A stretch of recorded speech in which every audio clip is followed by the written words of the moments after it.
शारदाबाई पूरे घर की मालकिन थीं। उनकी आवाज में आदेश था और आंखों में ऐसा अनुशासन कि कोई सामने बोल न सके। बहू नीलम इस घर में आए 8 महीने हो चुके थे, पर आज तक शारदाबाई ने उसे बेटी कहकर नहीं बुलाया। उस दिन सफाई करते हुए शारदाबाई ने अलमारी का पुराना कोना खोला। वहां कपड़ों के नीचे एक साधारण सी डायरी मिली। कोई नाम नहीं, बस एक लाइन, अगर कोई इसे पढ़े तो समझ ले मैं मजबूर थी। शारदाबाई ने डायरी बंद कर दी, लेकिन उनका मन बेचैन हो गया। रात को जब सब सो गए, उन्होंने दीपक जलाया और पहला पन्ना खोला।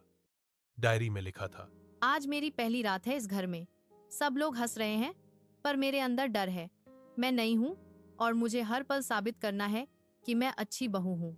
नीलम ने लिखा था कि कैसे वो रात भर सो नहीं पाई, कैसे सास की आवाज, उनकी नजरें, हर बात उसके दिल में चुभती रही। शारदाबाई का हाथ कांपने लगा।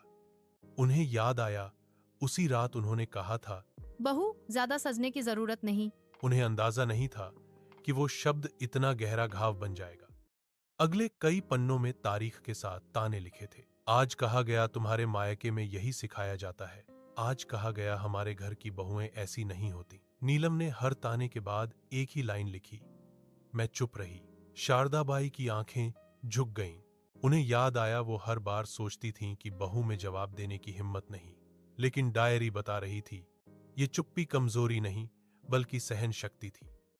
एक पन्ना पढ़कर शारदाबाई फूट फूट कर रो पड़ी।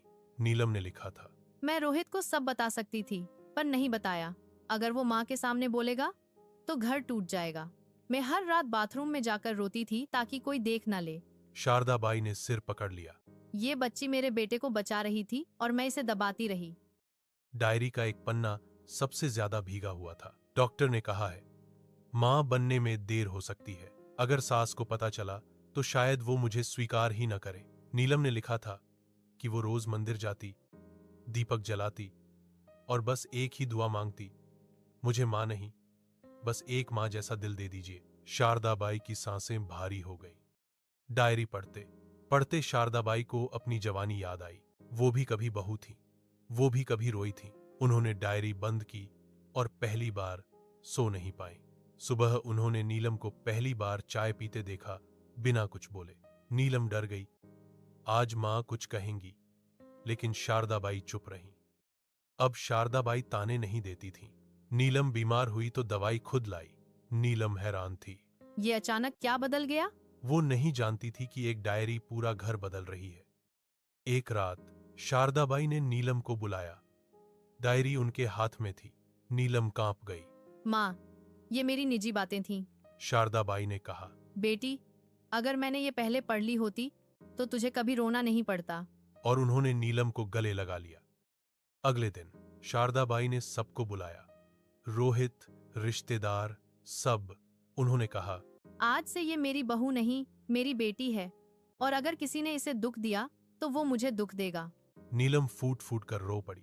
नीलम ने डायरी का आखिरी पन्ना लिखा, आज मेरी छुपी डायरी नहीं, मेरे दिल की आवाज सुनी गई। अब मुझे बहू नहीं, बेटी कहा जाता है, और आज से डायरी अलमारी में नहीं, मंदिर के पास रखूंगी। हर बहू बोल नहीं पाती, लेकिन हर बहू महसूस जरूर करती है। मुझे पूरा यकीन है आपको ये फैमिली स्टोरी पसंद आई होगी। तो दोस्तों, ऐसी ही और स्टोरियां देखने के लिए मेरे चैनल को सब्सक्राइब करना मत भूलिए। आपका एक बटन ही हमारा सपोर्ट और हौसला है।